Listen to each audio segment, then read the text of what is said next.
بسم اللہ الرحمن الرحیم۔ السلام علیکم دوستو، حضرت موسیٰ علیہ السلام کی ایک ایسی مقدس لاٹھی جس کو عصائے موسیٰ کہتے ہیں، اس کے ذریعے حضرت موسیٰ علیہ السلام نے کئی چمتکار دکھائے جن کا قرآن میں کئی بار ذکر کیا گیا ہے۔ یہ مقدس لاٹھی بہت پرانی ہے جس سے سینکڑوں ایتہاسک کہانیاں جڑی ہوئی ہیں، جن میں سیکھ اور نصیحت کے ہزاروں سبق ایسے ہیں جیسے چمکتے ہوئے تارے، جن سے سمجھدار لوگوں کو سمجھ اور صحیح راستے کی روشنی ملتی ہے۔ یہ لاٹھی حضرت موسیٰ علیہ السلام کے قد یعنی ہائٹ کے برابر 10 ہاتھ لمبی تھی۔ اس کے اوپر 2 شاخیں تھیں جو رات میں مشال کی طرح روشنی دینے لگتی تھی۔ یہ جنت کے درخت پیلو کی لکڑی سے بنائی گئی تھی اور اس کو حضرت آدم علیہ السلام جنت سے اپنے ساتھ لائے تھے۔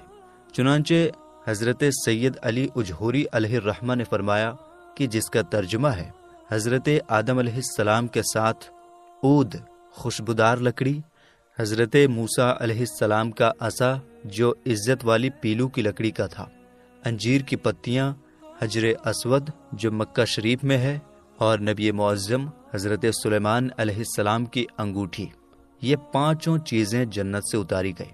حضرت آدم علیہ السلام کے بعد یہ مقدس لاٹھی ایک کے بعد ایک انبیاء کرام علیہ السلام کو وراثت میں ملتی رہی، یہاں تک کہ حضرت شعیب علیہ السلام کو ملی جو قوم مدین کے نبی تھے۔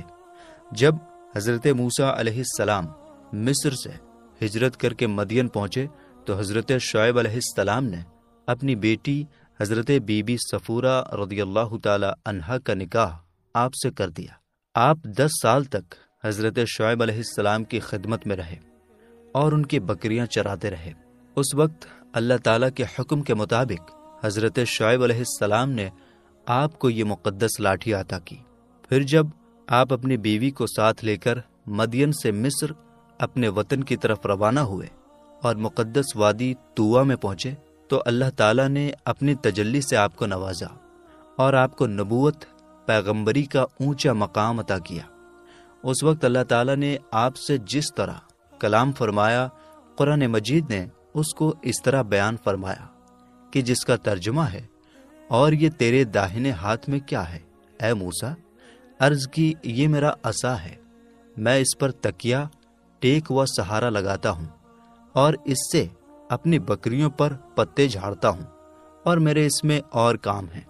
معارب اخری دوسرے کاموں کی تفسیر میں حضرت علامہ ابو البرکات عبداللہ بن احمد نصفی علیہ الرحمہ نے فرمایا کہ جیسے اس کو ہاتھ میں لے کر اس کے سہارے چلنا، اس سے بات چیت کر کے دل بہلانا، دن میں اس کا درخت بن کر آپ پر سایہ کرنا، رات میں اس کی دونوں شاخوں کا روشن ہو کر آپ کو روشنی دینا، اس سے دشمنوں، درندوں اور سانپوں بچھوؤں کو مارنا، کنویں سے پانی بھرنے کے وقت اس کا رسی بن جانا اور اس کی دونوں شاخوں کا ڈول بن جانا، بوقت ضرورت اس کا درخت بن کر خواہش کے مطابق پھل دینا، اس کو زمین میں گاڑ دینے سے پانی نکل پڑنا وغیرہ۔ میرے دوستو، حضرت موسیٰ علیہ السلام اس مقدس لاٹھی سے بتائے گئے کام کرتے رہے، لیکن جب آپ فرعون کے دربار میں ہدایت دینے گئے اور اس نے آپ کو جادوگر کہہ کر جھوٹا ٹھہرایا تو اس لاٹھی کے ذریعے کئی بڑے معجزات یعنی چمتکار دکھائے گئے۔ ان چمتکاروں کا تذکرہ قرآن مجید میں کئی بار کیا گیا، جن میں سے 3 معجزات کا ذکر آپ کو بتانے جا رہے ہیں۔ پہلا معجزہ، ایک بار فرعون نے ایک بڑا میلہ لگوایا۔ اس نے اپنی پوری سلطنت کے جادوگروں کو بلایا اور کہا کہ وہ حضرت موسیٰ علیہ السلام کو ہرانے کے لیے مقابلہ کریں۔ اس میلے میں لاکھوں لوگ جمع ہو گئے۔ ایک طرف بہت سارے جادوگر اپنے جادو کے سامان کے ساتھ کھڑے ہو گئے، دوسری طرف حضرت موسیٰ علیہ السلام اکیلے کھڑے تھے، لیکن پھر بھی وہ ڈٹ کر مقابلہ کرنے کے لیے تیار تھے۔ جادوگروں نے فرعون کی عزت کی قسم کھا کر اپنی لاٹھیوں اور رسیوں کو زمین پر پھینکا۔ پھینکتے ہی وہ لاٹھیاں اور رسیاں سانپ بن گئیں۔ یہ سانپ پورے میدان میں پھونکارے مارتے ہوئے دوڑنے لگے۔ لوگ ڈر کے مارے ادھر ادھر بھاگنے لگے۔ فرعون اور اس کے جادوگر خوش ہو کر سوچنے لگے کہ انہوں نے جیت حاصل کر لی۔ وہ تالی بجا کر اپنی جیت کا جشن منانے لگے۔ تبھی حضرت موسیٰ علیہ السلام نے اللہ کے حکم سے اپنی لاٹھی زمین پر پھینکی۔ وہ لاٹھی ایک بڑا اور خوفناک اجگر بن گئی۔ اس اجگر نے جادوگروں کے سبھی سانپوں کو نگل لیا۔ یہ چمتکار دیکھ کر سبھی جادوگر اپنی ہار کو مانتے ہوئے سجدے میں گر پڑے۔ پھر انہوں نے زور سے اعلان کیا کہ اب وہ سبھی لوگ حضرت ہارون اور حضرت موسیٰ علیہ السلام کے رب پر ایمان لے آئے ہیں۔ چنانچہ قرآن مجید نے اس واقعے کا ذکر کرتے ہوئے ارشاد فرمایا کہ جس کا ترجمہ ہے، بولے اے موسیٰ یا تو تم ڈالو یا ہم پہلے ڈالیں۔ موسیٰ نے کہا بلکہ تم ہی ڈالو۔ جبھی ان کی رسیاں اور لاٹھیاں ان کے جادو کے زور سے ان کے خیال میں دوڑتی معلوم ہوئی تو اپنے جی میں موسیٰ نے خوف پایا۔ ہم نے فرمایا ڈر نہیں، بے شک تو ہی غالب ہے، اور ڈال تو دے جو تیرے داہنے ہاتھ میں ہے۔ وہ ان کی بناوٹوں کو نگل جائے گا۔ وہ جو بنا کر لائے ہیں وہ تو جادوگر کا فریب ہے، اور جادوگر کا بھلا نہیں ہوتا۔ کہیں آوے تو سب جادوگر سجدے میں گرا لیے گئے۔ بولے ہم اس پر ایمان لائے جو ہارون اور موسیٰ کا رب ہے۔ دوسرا معجزہ، بنی اسرائیل کا اصل وطن ملک شام تھا، لیکن حضرت یوسف علیہ السلام کی حکومت کے زمانے میں یہ لوگ مصر میں آ کر آباد ہو گئے، اور ملک شام پر قوم عمالقہ کی حکومت اور قبضہ ہو گیا، جو بدترین قسم کے کفار تھے۔ جب فرعون دریائے نیل میں غرق ہو گیا اور حضرت موسیٰ علیہ السلام کو فرعون کے خطرات سے اطمینان ہو گیا، تو اللہ تعالیٰ نے حکم دیا کہ قوم عمالقہ سے جہاد کر کے ملک شام کو ان کے قبضے و حکومت سے آزاد کرائیں۔ چنانچہ آپ 6 لاکھ بنی اسرائیل کے لوگوں کو لے کر جہاد کے لیے نکل پڑے۔ لیکن جب آپ ملک شام کے علاقے میں پہنچے تو بنی اسرائیل پر قوم عمالقہ کا اتنا ڈر چھا گیا کہ وہ ہمت ہار گئے اور جہاد سے منہ موڑ لیا۔ اس نافرمانی پر اللہ تعالیٰ نے بنی اسرائیل کو یہ سزا دی کہ یہ لوگ 40 سال تک میدان تیہ میں بھٹکتے اور گھومتے پھرے اور اس میدان سے باہر نہ نکل سکے۔ حضرت موسیٰ علیہ السلام بھی ان لوگوں کے ساتھ میدان تیہ میں تشریف فرما تھے۔ جب بنی اسرائیل اس بن پانی اور سوکھی زمین پر بھوک اور پیاس سے بے قرار ہو گئے تو اللہ تعالیٰ نے حضرت موسیٰ علیہ السلام کی دعا سے ان لوگوں کے کھانے کے لیے من و سلوہ آسمان سے اتارا۔ من شہد کی طرح ایک قسم کا حلوہ تھا اور سلوہ بھونی ہوئی بٹیریں تھی۔ کھانے کے بعد جب یہ لوگ پیاس سے بےتاب ہونے لگے اور پانی مانگنے لگے تو حضرت موسیٰ علیہ السلام نے پتھر پر اپنی لاٹھی مار دی تو اس پتھر میں 12 پانی کے چشمے پھوٹ کر بہنے لگے، اور بنی اسرائیل کے 12 خاندان اپنے اپنے ایک چشمے سے پانی لے کر خود بھی پینے لگے اور اپنے جانوروں کو بھی پلانے لگے، اور پورے 40 سال تک یہ سلسلہ جاری رہا۔ یہ حضرت موسیٰ علیہ السلام کا معجزہ تھا جو لاٹھی اور پتھر کے ذریعے ظہور میں آیا۔ قرآن مجید نے اس واقعے اور معجزے کا بیان کرتے ہوئے ارشاد فرمایا کہ جس کا ترجمہ ہے، اور جب موسیٰ نے اپنی قوم کے لیے پانی مانگا تو ہم نے فرمایا اس پتھر پر اپنا عصا مارو، فوراً اس میں سے 12 چشمے بہہ نکلے۔ ہر گروہ نے اپنا گھاٹ پہچان لیا۔ تیسرا معجزہ، حضرت موسیٰ علیہ السلام لمبے وقت تک فرعون کو ہدایت دیتے رہے اور اسے معجزات دکھاتے رہے، لیکن فرعون نے حق کو قبول نہیں کیا۔ اس کے بجائے اس کی شرارت اور ضد بڑھتی گئی، اور کیونکہ بنی اسرائیل نے اس کی خدائی کو تسلیم نہیں کیا، اس لیے اس نے ان پر بہت زیادہ اتیاچار اور ظلم کیا۔ اس دوران میں ایک دم حضرت موسیٰ علیہ السلام پر وحی اتری کہ آپ اپنی قوم بنی اسرائیل کو اپنے ساتھ لے کر رات میں مصر سے ہجرت کر جائیں۔ چنانچہ حضرت موسیٰ علیہ السلام بنی اسرائیل کو ساتھ لے کر رات میں مصر سے روانہ ہو گئے۔ جب فرعون کو پتہ چلا تو وہ بھی اپنے لشکروں کو ساتھ لے کر بنی اسرائیل کی گرفتاری کے لیے چل پڑا۔ جب دونوں لشکر ایک دوسرے کے قریب ہو گئے تو بنی اسرائیل فرعون کے خوف سے چیخ پڑے کہ اب تو ہم فرعون کے ہاتھوں گرفتار ہو جائیں گے، اور بنی اسرائیل کی پوزیشن بہت نازک ہو گئی کیونکہ ان کے پیچھے فرعون کا خوخار لشکر تھا اور آگے موجیں مارتا ہوا دریا تھا۔ اس پریشانی کے عالم میں حضرت موسیٰ علیہ السلام اطمینان تھے اور بنی اسرائیل کو تسلی دے رہے تھے۔ جب دریا کے پاس پہنچ گئے تو اللہ تعالیٰ نے حضرت موسیٰ علیہ السلام کو حکم فرمایا کہ تم اپنی لاٹھی دریا پر مار دو۔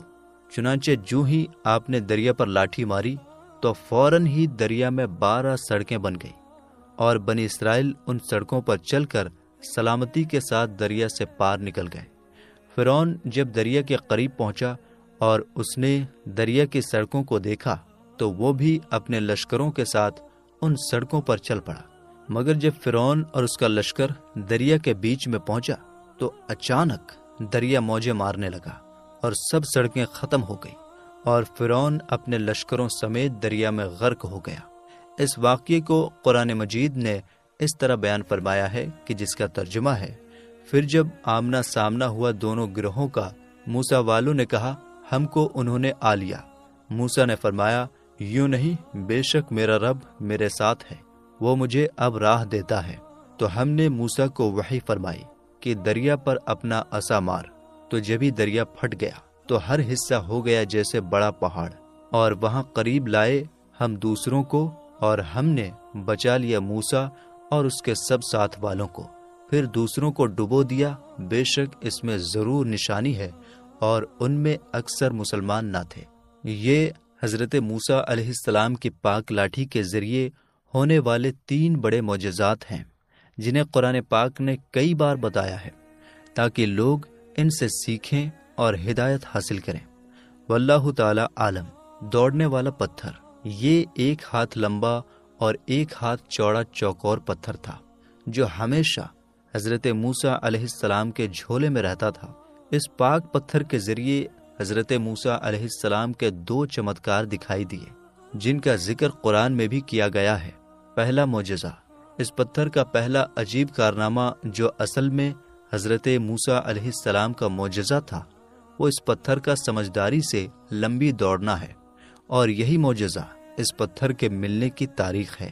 اس کا پورا واقعہ یہ ہے کہ بنی اسرائیل کا یہ عام طریقہ تھا کہ وہ بالکل ننگے ہو کر لوگوں کے بیچ نہاتے تھے، مگر حضرت موسیٰ علیہ السلام اسی قوم کے ایک فرد تھے اور اسی ماحول میں پلے بڑھے تھے، لیکن اللہ نے انہیں نبوت اور رسالت کی بہت بڑی عزت بخشی تھی، اس لیے ان کی نبوت کی شان اس طرح کی بے حیائی کو بھلا کیسے گوارا کر سکتی تھی؟ حضرت موسیٰ علیہ السلام بنی اسرائیل کی اس بے حیائی سے ناراض تھے، اس لیے وہ ہمیشہ یا تو اکیلے نہاتے تھے یا پھر کپڑے پہن کر نہاتے تھے۔ جب بنی اسرائیل نے دیکھا کہ حضرت موسیٰ علیہ السلام کبھی بھی ننگے ہو کر غسل نہیں فرماتے تو کچھ ظالموں نے ان پر جھوٹا الزام لگا دیا۔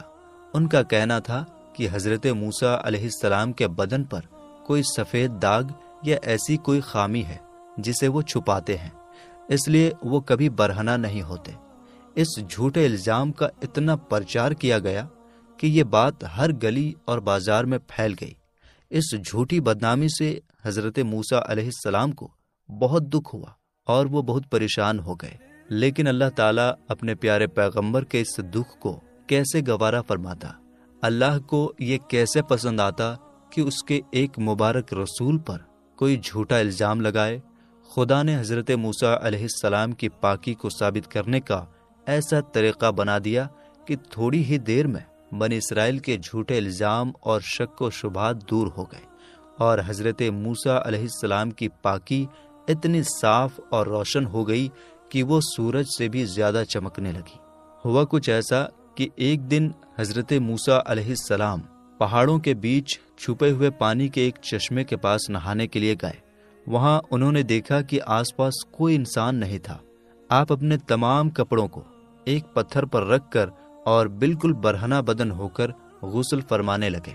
غسل کے بعد جب آپ لباس پہننے کے لیے پتھر کے پاس پہنچے تو کیا دیکھا کہ وہ پتھر آپ کے کپڑوں کو لیے ہوئے سرپٹ بھاگا چلا جا رہا ہے۔